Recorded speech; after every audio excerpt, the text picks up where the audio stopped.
Voice of Indonesia. Dari Indonesia untuk dunia. Pendengar Voice of Indonesia dan juga pemirsa, berjumpa lagi bersama kami dalam wawancara menyongsong pemilihan umum 2024. Semakin dekat dan tentu bagaimana negara mengakomodir hak pilih untuk semua warga negara Indonesia atau WNI termasuk juga yang berada di luar negeri.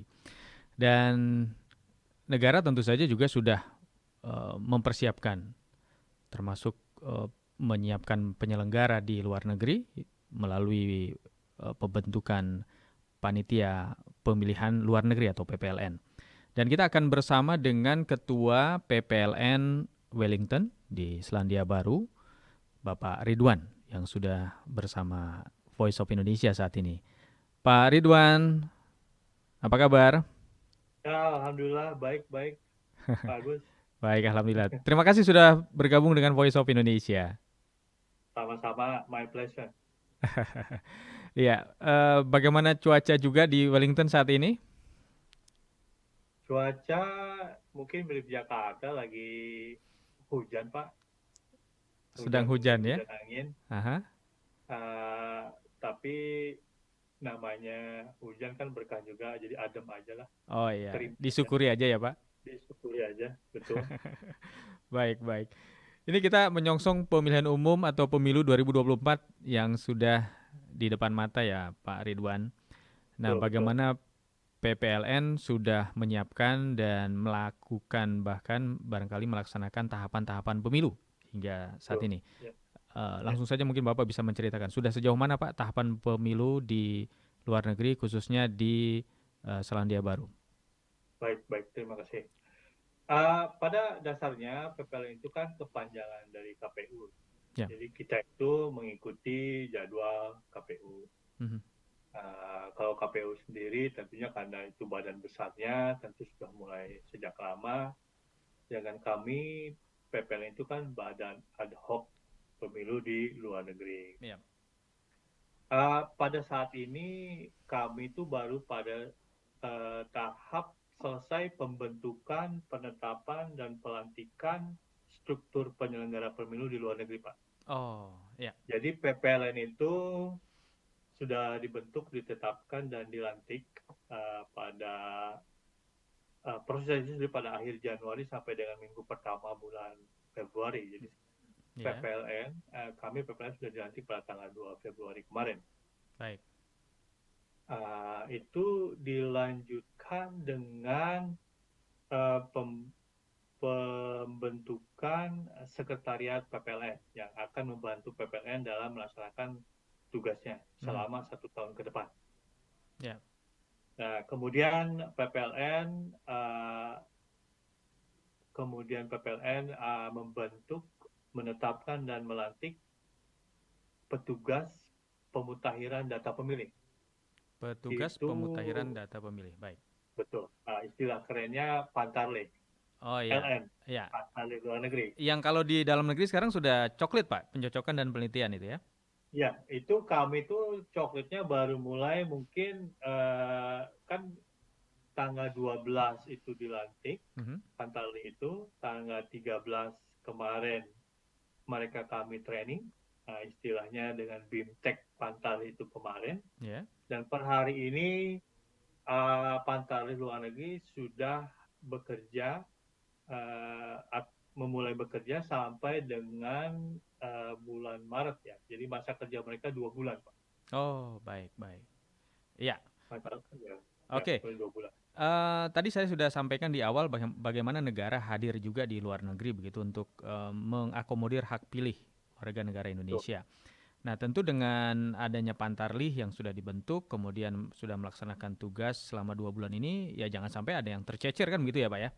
Nah, itu potensi-potensi kendala yang mungkin dihadapi pada pemilu sebelumnya. Ada WNI kita yang tidak bisa melakukan hak pilihnya, menyalurkan hak politiknya. Nah, ini antisipasi terhadap kemungkinan potensi kendala itu sudah kira-kira terpetakan, Pak? Ya, saya kira karena saya dan tim saya ya, sebagian besar tim saya itu kita sudah sebagai penyelenggara pemilu dari 2009 ya. Saya sendiri 2009, kemudian 2014, 2019 dan sekarang. Ya. Jadi tim ini lumayan continuity-nya lumayan. Sudah berpengalaman Uh, artinya ya, Pak ya? sudah berpengalaman. Iya, iya, iya. Uh, jadi pada dasarnya saya kira selama pemilu itu, utama yang di luar negeri itu, tantangannya itu kalau boleh saya bagi itu menjadi dua, yaitu tantangan di pemutakhiran data, ya, dan tantangannya itu di awal-awal ya, dan tantangannya itu pada beberapa saat atau di hari pemungutan adalah peningkatan partisipasi penggunaan hak pilih tersebut. Oh iya, betul, betul, betul. Jadi regardless of how good the data itu, misalnya katakan kita punya 1.000 data pemilih ya, itu udah sangat akurat. Tapi kemudian PPLN misalnya tidak berusaha menjaga hak pilih tersebut sampai dengan digunakan. Jadi tingkat partisipasinya tidak kurang memuaskan lah. Oh ya, harus Nah, sampai itu ke TPS di hari H ya, Pak ya? harus sampai ke TPS atau kalau di luar negeri ada istilahnya pos menyampaikan surat suaranya lewat Iya. pos sampai ke TPS, sampai ke KPPS LN. Di TPS pun jangan sampai abstain juga ya, Pak? Betul, betul. Nah, itu tantangan kedua karena kan Iya, iya, iya, iya. bagaimana menarik para pemilih tersebut untuk bisa datang ke TPS atau menggunakan hak pilihnya.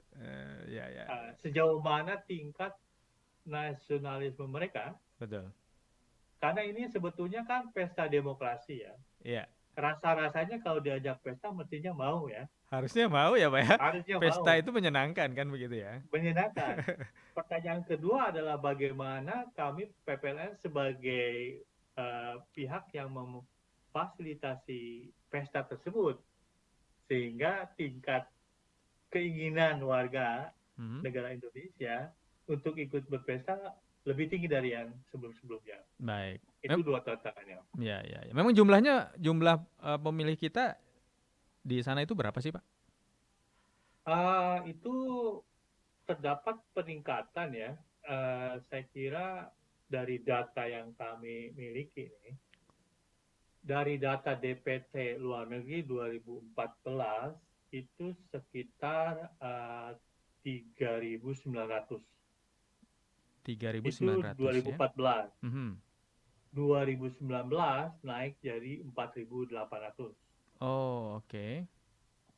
Nah, di 2024 data sementara kami ini yang akan dicoklit itu kurang lebih 4.900, Pak. 4.900. Itu untuk 2024. Nah, itu data awal kita yang akan dicoklit oleh Pantale dan tentunya itu bisa naik, bisa turun. Oke, oke. Tentunya bagi kami sih, bagi PPLN yang penting adalah akurasi dari DPT itu sendiri. Jumlah mungkin bisa besar, bertambah, tapi kalau tidak akurat, buat apa? Iya, iya, iya, betul, betul. Itu yang paling penting bagi akurasi dan kelengkapan dari DPT luar negeri tersebut. Ya. Nah, kalau berbicara, balik lagi seperti tadi, berbicara mengenai tingkat partisipasi itu sendiri, terjadi peningkatan dari 2014 ke 2019 terjadi peningkatan, Pak. Ya. Dari berapa ke berapa, Pak? Dari data 2014, karena 2014 itu ada Pilpres, tahapannya berbeda dengan Pileg ya. Pada saat Pilpres itu tingkat partisipasinya kalau boleh dirata-rata antara 2014 itu sekitar 40% tingkat partisipasi. Di 2019 naik dari 50%. Baru sebatas 50% ya, Pak ya? Baru naik 10%. 10% kenaikannya berarti ya? Iya, iya. Nah, tentunya harapannya itu lebih dari 50% untuk 2024. Iya, karena itu baru separuhnya ya, Pak ya? Baru separuhnya.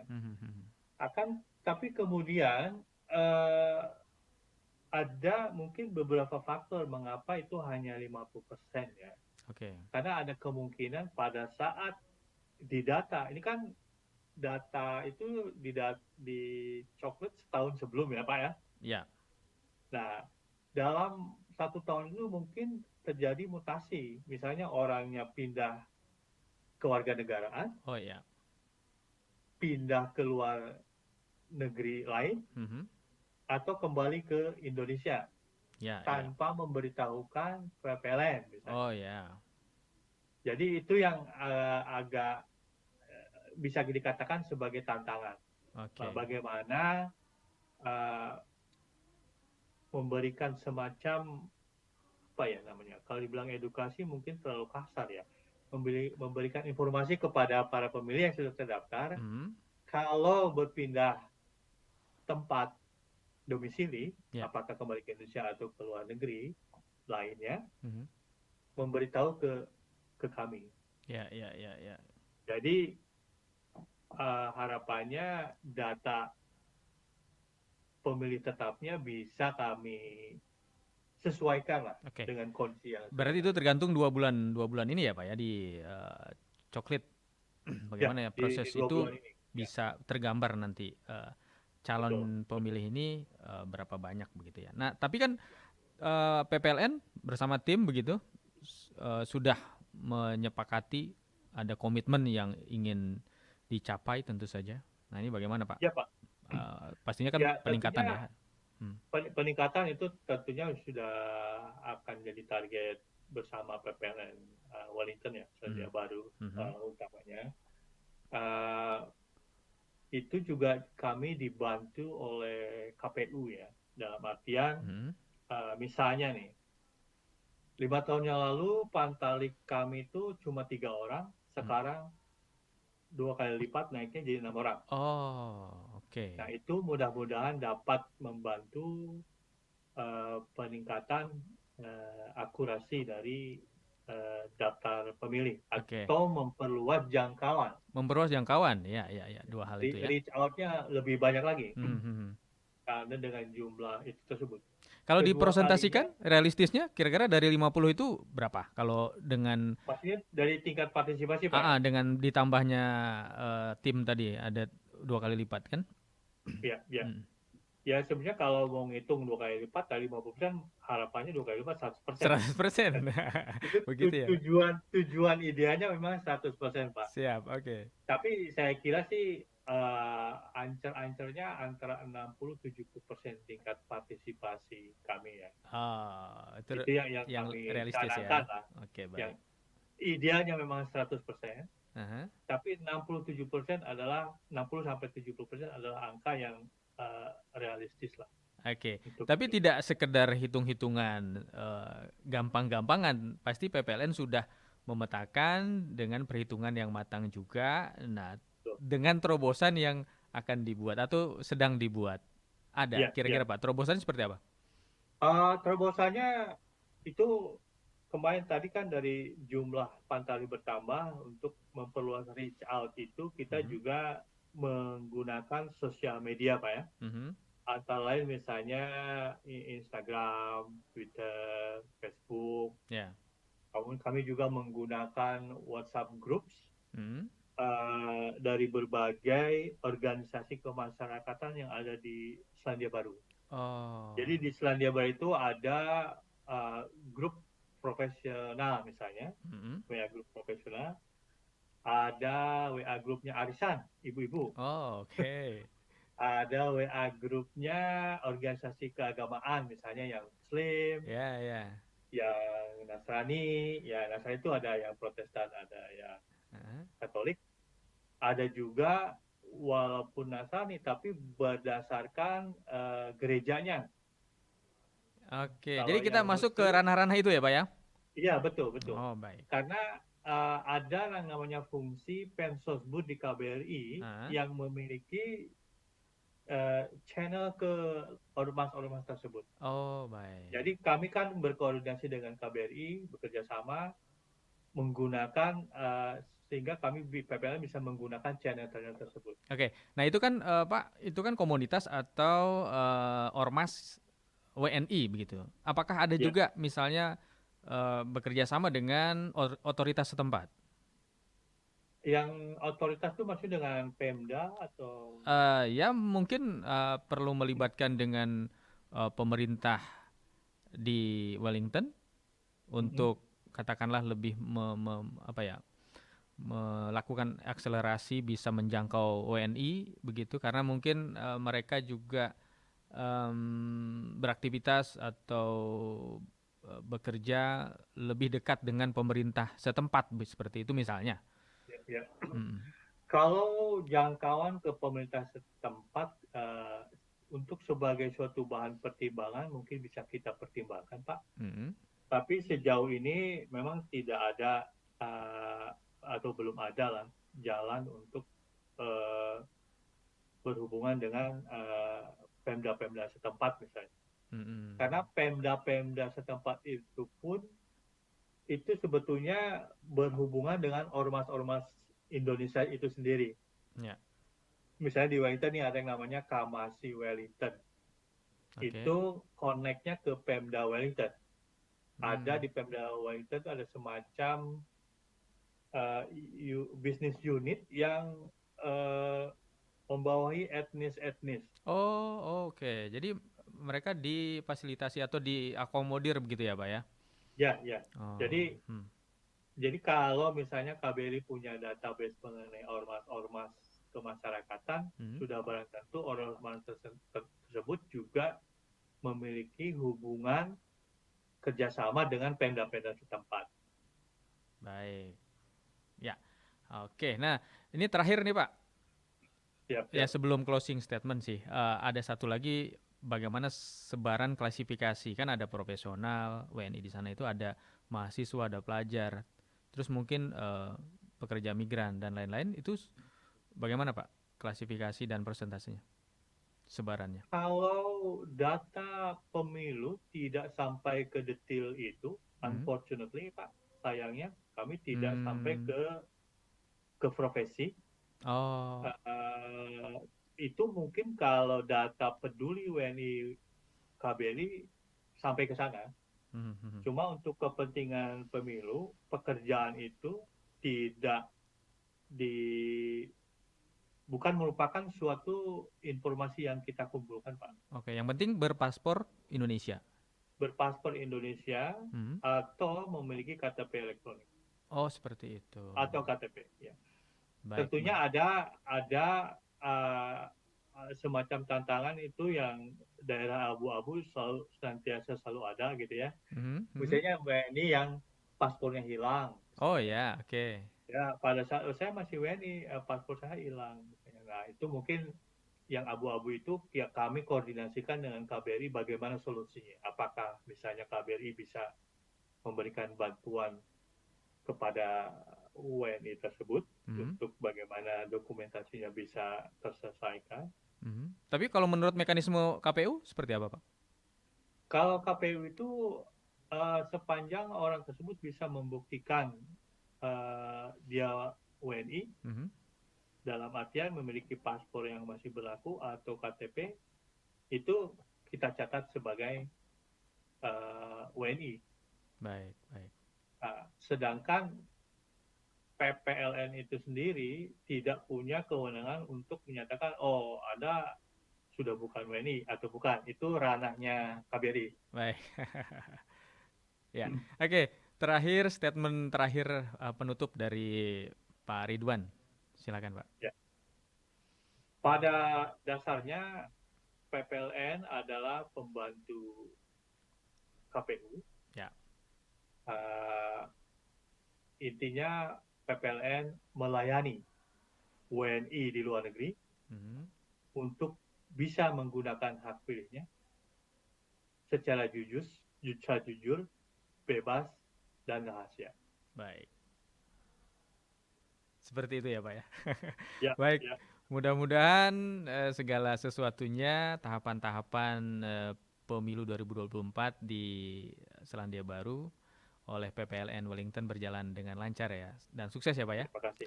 Target-target Amin, tadi amin. bisa tercapai mudah-mudahan. Amin, amin. Dan Terima kasih banyak, Pak. iya, pada akhirnya nanti Pak Ridwan beserta tim bisa tidur nyenyak ya Pak ya, kalau target tercapai. Setahun ke depan tidur kami belum nyenyak. Oh, belum. Iya. Baik, baik, baik. Terima kasih Pak Ridwan waktunya bersama Voice of Indonesia. Sekali lagi sukses selalu untuk Pak Ridwan dan teman-teman PPLN di Wellington. Sama-sama, terima kasih Pak Agus. Ya. Salam pemilu. Salam pemilu. Voice of Indonesia, dari Indonesia untuk dunia.